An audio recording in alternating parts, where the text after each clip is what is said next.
Welcome to the office. We want to start taking a look at some examples where we try to identify the structure of our quotient groups. We'll do that in a couple of different ways. One of the ways is going to be through just mappings.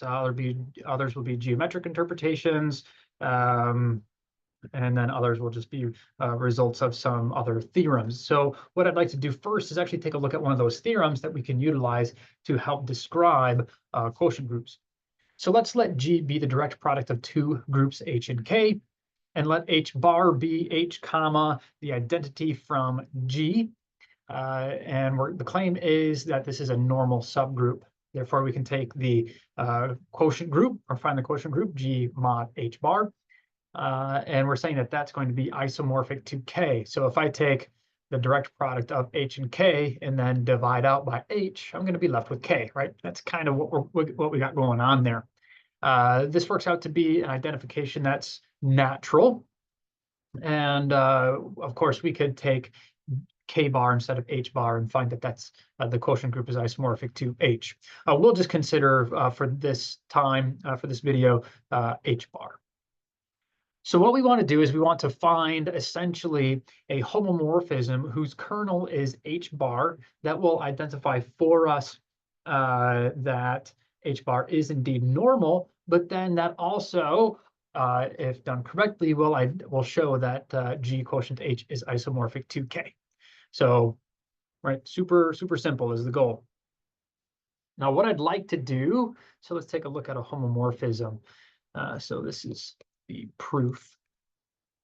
Let's begin by making our assumptions. So assume that G is the direct product of two groups. Direct product of groups H and K. And we want to define H bar to be exactly what we have up here, H comma E, where H is in H. Excellent. And what we want to do is we want to consider a projection mapping.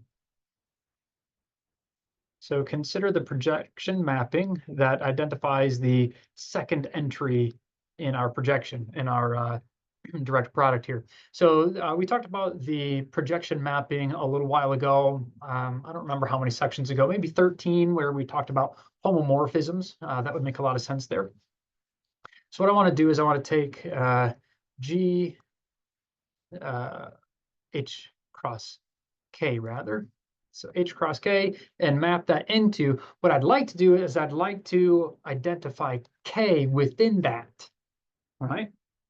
So if I identify K within that, then I will have the mapping pi 2 of H K is equal to, just pluck off the kth entry, that second entry, the K value there.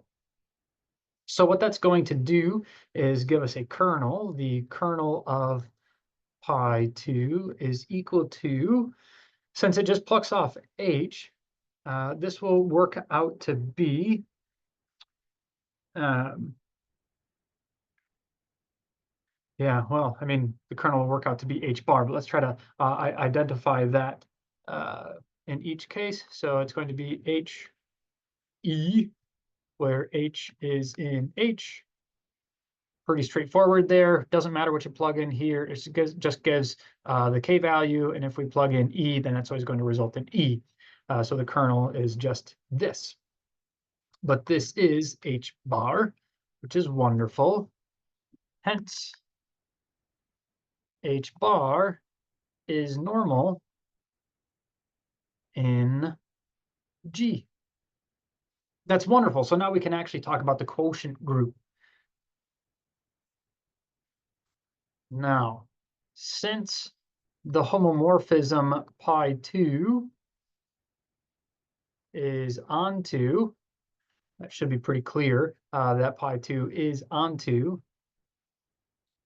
then we can observe, let's see here, we can identify a mapping. I think it's called gamma from a previous section. So we can identify gamma going from G mod H bar into K by gamma of,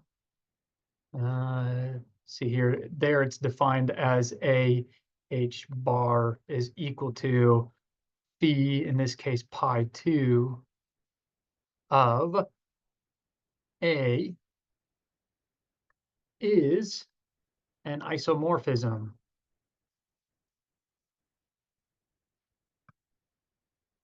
Sweet.